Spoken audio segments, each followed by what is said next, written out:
ले देख ले हाथ तो क्या पाँव भी देख ले, कुछ मिलने वाला नहीं है। जन्म देने वाले ने सिर्फ पैदा करके छोड़ दिया है, 30 साली लिखी नहीं। पगली, ये तो तेरा असल है। सूद तो मुझे चुकाना है।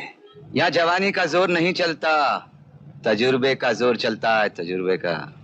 हाँ, ये मेरा बिजनेस ड्रेस है। फिशरमैन हो ना? मैं जिंदगी भर इंसानों को धोखा देता रहा, लेकिन आज एक जानवर से हार गया। मैं अपनी जिंदगी को रोते हुए नहीं देख सकता। आजाद हो गए। सरकारी आदमी तो कब से ऊपर पहुंचाने के चक्कर में लगे हुए हैं, लेकिन लगता है थोड़ा सा टाइम बाकी है। इंसान कभी पैदाशी मुजरिम नहीं होता, उसे वक्त और हालात मजबूर कर देते हैं। मैं एक आग हूं, मुझसे मत खेल वरना तू जल जाएगी।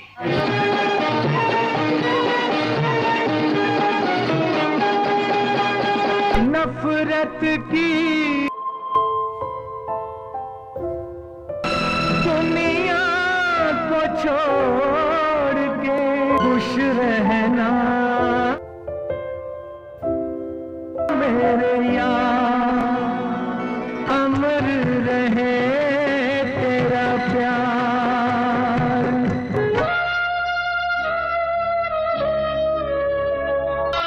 लौट के आजा, बिन तेरे जिंदगी अधूरी है। ये सारी दुनिया है आती जाती, ये सारी दुनिया है आती जाती। जीवन है दूल्हा दुनिया बराती, रुखसत करो मुझको हंस के साथी, जाने दो मुझको बस हाथ छोड़ो। रोके कसम तुम मेरी न तोड़ो, जाने दो मुझको बस हाथ छोड़ो, बस हाथ छोड़ो यारो। तुम भी गलत। अकबर थे पृथ्वीराज कपूर, तो इतिहास में नहीं है। भूल गए मुगले आजम। अकबर के बेटे तीन। अरे मैं जाती तौर से जानता हूं, 3 बेटे, राज कपूर, शम्मी कपूर, शशि कपूर।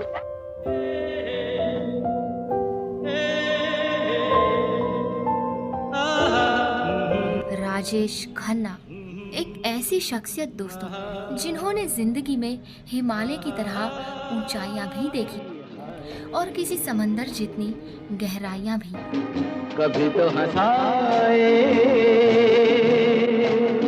कभी ये रुला तुम ख्याल, रोज आती हो तुम ख्याल।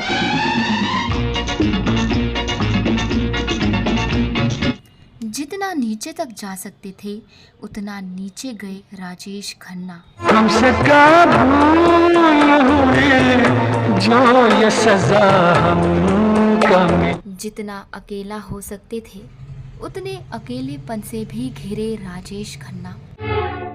अकेले हैं चले आओ जहां। जितना टूट सकते थे उतना टूटे भी राजेश खन्ना। आंसू मेरी आंखों में इम्पॉसिबल। पता नहीं जिंदगी ने इस सितारे के साथ आखिर ऐसा सलूक क्यों किया। अरे हाँ, ये आंसू बाहर कैसे आ गए? हिंदी सिनेमा के पहले सुपरस्टार राजेश खन्ना के आशीर्वाद बंगले की कीमत 150 करोड़ रुपए हो गई थी दोस्तों।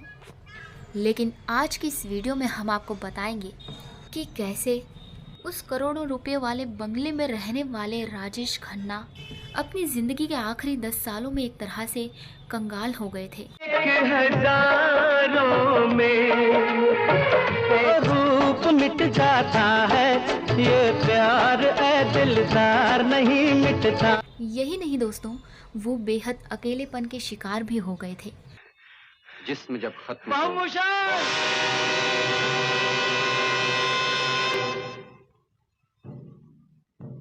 जिससे रिश्ता मैं तोड़ जाऊंगा। राजेश खन्ना की दर्द भरी दास्तान सुनिए उस शख्स की जुबानी जो राजेश खन्ना की जिंदगी के आखिरी दिनों में उनके बेहद करीब थे। नहीं, राजनीति कहो तो, परिवार कहो तो, पब्लिक कहो तो, फिल्म इंडस्ट्री कहो तो, ऐसा कोई व्यक्ति नहीं है जिसने राजेश खन्ना के साथ में एक तरीके से कहा जाए दुर्व्यवहार नहीं किया। ये दुनिया बड़ी जालिम है, बड़ी बेरहम है। ये तुम्हारी दूसरी टांग भी काट कर फेंक देगी। गोपाल, खून के सहारों से ये बैसाखी का सहारा ज्यादा मजबूत है। मतलब कि उनको अकेला छोड़ दिया। हिम्मत की कोख से अवतार जन्म लेता है। अशोक त्यागी 6-7 सालों से राजेश खन्ना के करीब रह चुके हैं और वो उनके साथ रियासत नाम की फिल्म भी बना रहे थे। इससे पहले कि हम राजेश खन्ना की दर्द भरी जिंदगी के राज खोलें दोस्तों, पहले देख लीजिए बॉलीवुड के इस पहले सुपरस्टार की आखिरी फिल्म रियासत की एक झलक। बॉलीवुड की दुनिया में आए बर्तावों के बावजूद राजेश खन्ना अपने उसी आशीर्वाद बंगले में डटे रहे। मरने से पहले जीना न छोड़ो यार। लेकिन करीब उस 10 साल पहले उनकी जिंदगी में एक ऐसा दौर भी आया जब वो अपने आशीर्वाद बंगले से बेदखल कर दिए गए थे। मैं जानता हूँ बहुत बड़ा पहाड़ गिर गया है तुम पर। नीलामी की बोलियां तुम्हारे कानों में गूंज रही हैं। 1.5 करोड़ रुपए का क्लेम जो था इनकम टैक्स का, ये राजेश खन्ना जी ने मुझे खुद बताया। ये बात हकीकत है। ये इनकम टैक्स ने उनके ऊपर क्लेम डाल दिया और जब राजेश खन्ना जी नहीं चुका पाए इस क्लेम को, तो ये जो आशीर्वाद जिसके अंदर उनका अंतिम संस्कार हुआ, इस राष्ट्रीय धरोहर को हमारे देश की सरकार ने अटैच कर लिया था और राजेश खन्ना को बेघर कर दिया था। मेरे सफर के लिए रोटी लाई है ना।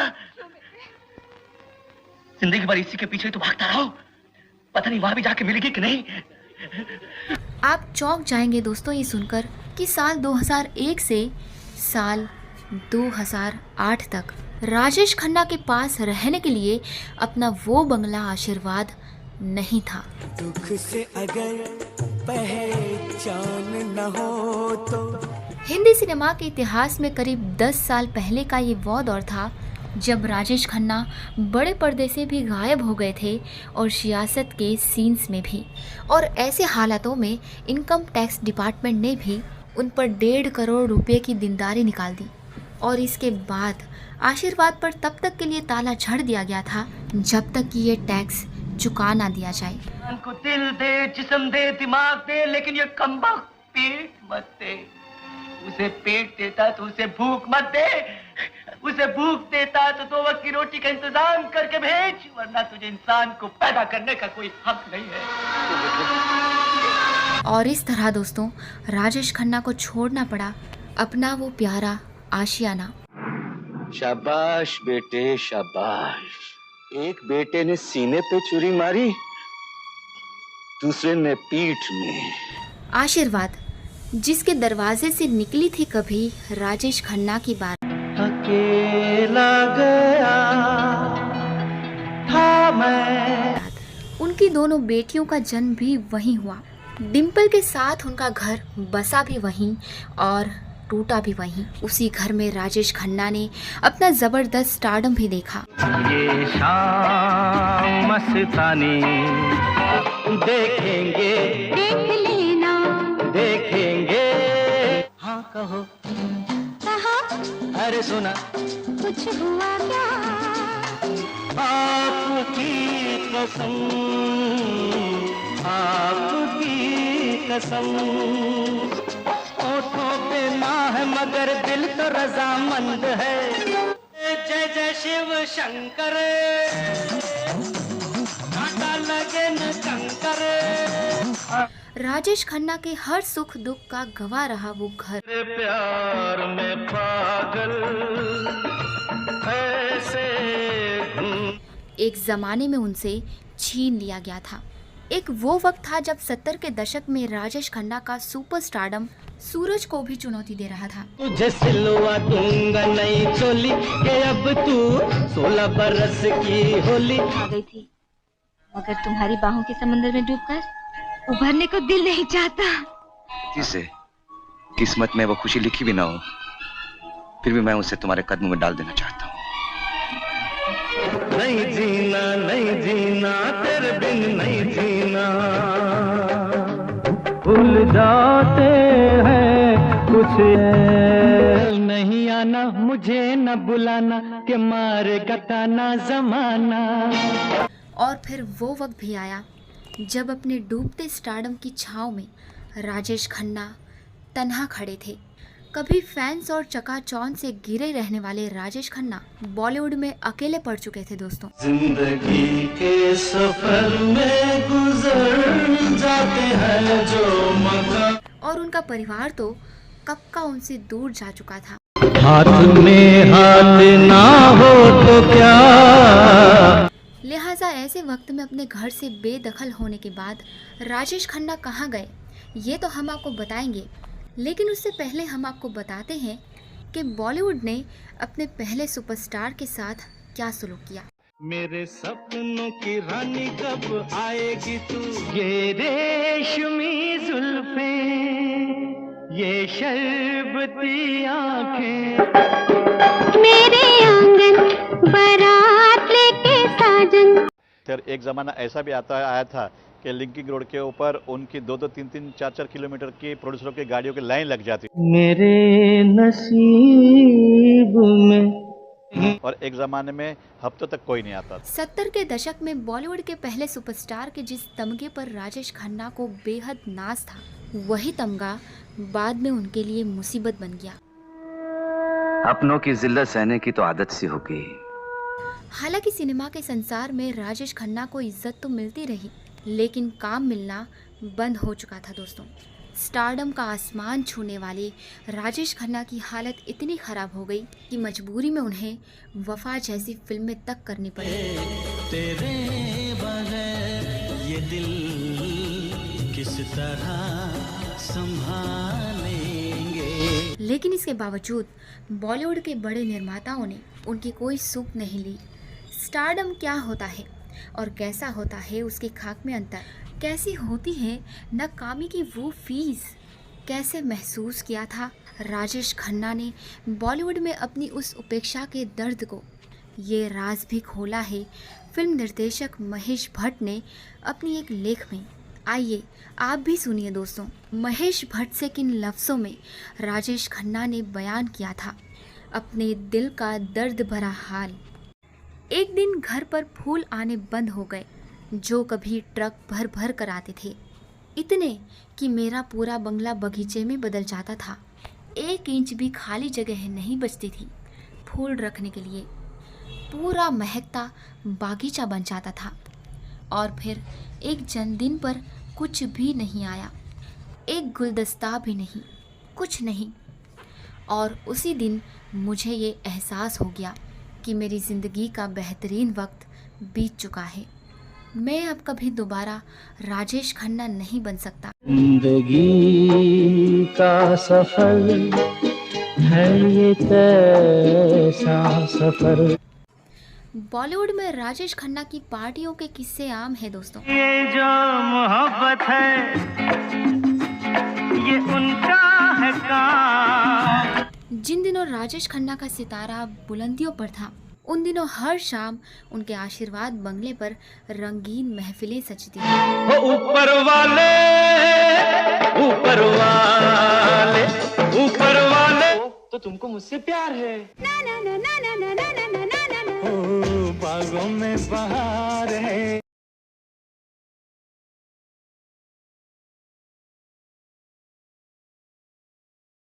हिट होती फिल्मों के साथ राजेश खन्ना के दोस्तों की फैन लिस्ट भी लंबी होती गई।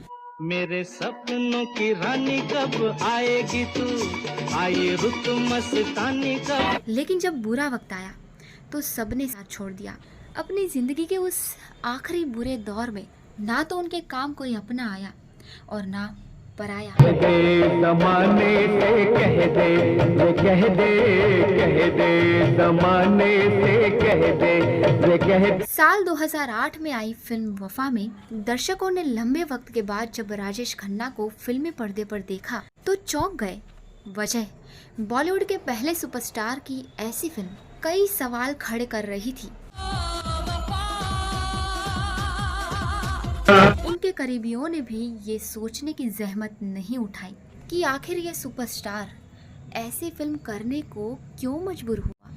जिंदगी एक बनवास है, काट कर सबको जाना पड़े। लेकिन उन सवालों पर गौर करने की बॉलीवुड को फुर्सत कहाँ थी दोस्तों। सावन का महीना, नहीं जीना, नहीं जीना तेरे बिन नहीं। परिवार की बेरुखी, फिल्मों से दूरी और राजनीति में नाकामी ने राजेश खन्ना की जिंदगी में जैसे जहर घोल दिया।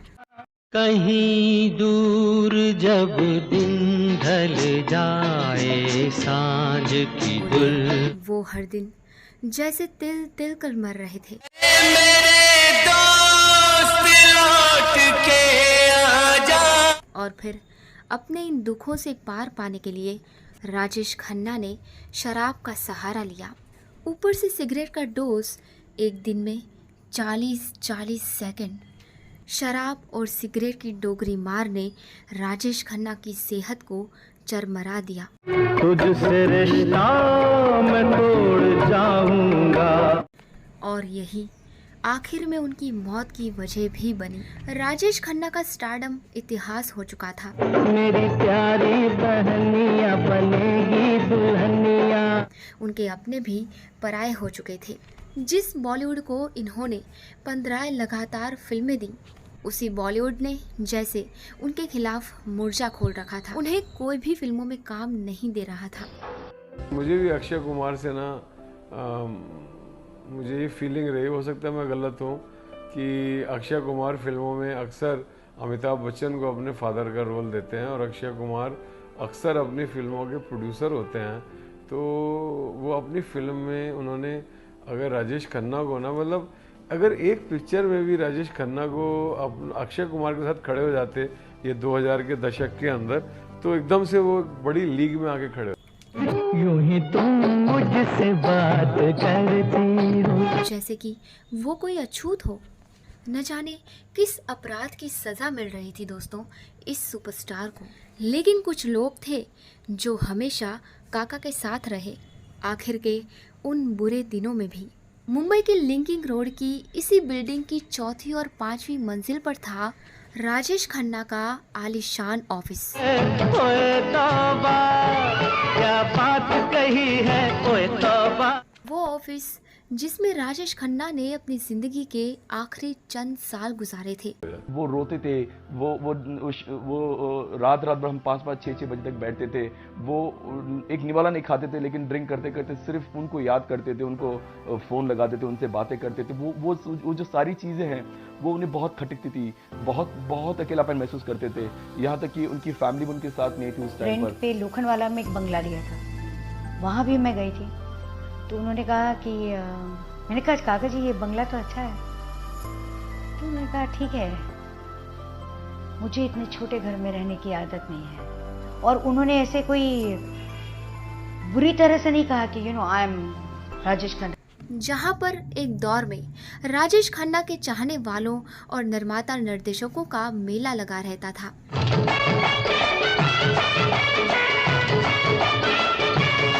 लेकिन जब 12 साल पहले इनकम टैक्स डिपार्टमेंट ने राजेश खन्ना के बंगले आशीर्वाद को सील कर दिया था, तो राजेश खन्ना का ये ऑफिस उनका घर बन गया था। राजेश खन्ना कई सालों तक अपने इसी दफ्तर में रहे। राजेश खन्ना ने 90 के दशक में राजनीति का रुख किया। लोकसभा चुनाव के दौरान दिल्ली में उन्होंने लाल कृष्ण आडवाणी जैसे दिग्गज को टक्कर दी। लेकिन राजनीति में भी राजेश खन्ना के साथ कमोवेश बॉलीवुड जैसा ही बर्ताव हुआ। कभी कांग्रेस पार्टी के स्टार प्रचारक में राजेश खन्ना को पार्टी ने सम्मानजनक पर देना तो दूर, 2012 के चुनाव के दौरान पूछा तक नहीं। एक होता है ना, आपको छोटे घर में रहने की आदत नहीं है तो आप क्या करो, और उसको सब कुछ बहुत छोटा छोटा लग रहा था। उसके बीच में ये थोड़ी देर के लिए अभिषेक बिल्डिंग में भी रहते थे, वर्सोवा में। मैं सब जगह पे गई। कई साल तक ये अटैच रहा और मुझे नहीं पता लगता कि, और उसमें सब काका जी का इससे पता लगता है कि कितने वो क्या कहते हैं आत्मसम्मान है काका जी के अंदर, क्योंकि उनकी पत्नी, उनकी बेटियां, उनके दामाद सब बहुत पैसे वाले लोग हैं। और ऐसी तो कोई बात नहीं थी कि 1.5 करोड़ की व्यवस्था नहीं हो सकती थी। राजनीति, समाज और अपनों और परायों से मिली ऐसी उपेक्षा ने राजेश खन्ना को तोड़ कर रख दिया। ये हम नहीं कह रहे दोस्तों, बल्कि राजेश खन्ना के बेहद करीबी रह चुके अनिल त्यागी, ये उन्होंने कहा। कहते हैं दोस्तों, समय सबसे बलवान होता है, लेकिन बॉलीवुड का ये सितारा सबसे जुदा था। मेरे पेट में भयानक किस्म का ट्यूमर है, जिसकी वजह से मैं 6 महीने से ज्यादा जिंदा नहीं रह सकता।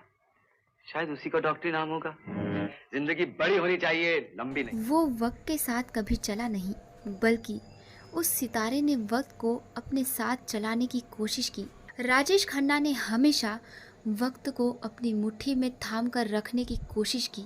सुपरस्टार बनने से पहले भी और अपने स्टारडम का सूर्यास्त होने के बाद भी लाख मुसीबतें झेली, लेकिन काका कभी किसी के आगे नहीं झुके। उन्होंने किसी के आगे हाथ नहीं फैलाए। खुददारी उनका सबसे बड़ा सरमाया थी, और शायद यही खूबी भी थी जिसकी वजह से वो बन सके हिंदी सिनेमा के पहले और बड़े सुपरस्टार। नहीं, मैं तुम्हें इस तरह खामोश नहीं होने दूंगा। 6 महीने से तुम्हारी बकबक सुन रहा हूं मैं। बोल बोल के मेरा सर खा गए हो तुम। बोलो, बातें करो मुझसे, बातें करो मुझसे, बातें करो मुझसे। बाबूमशाई, चेनू जी, मैं मरना नहीं चाहता, मुझे बचा लीजिए। मिलन से है बढ़ के तुम्हारी जुदाई।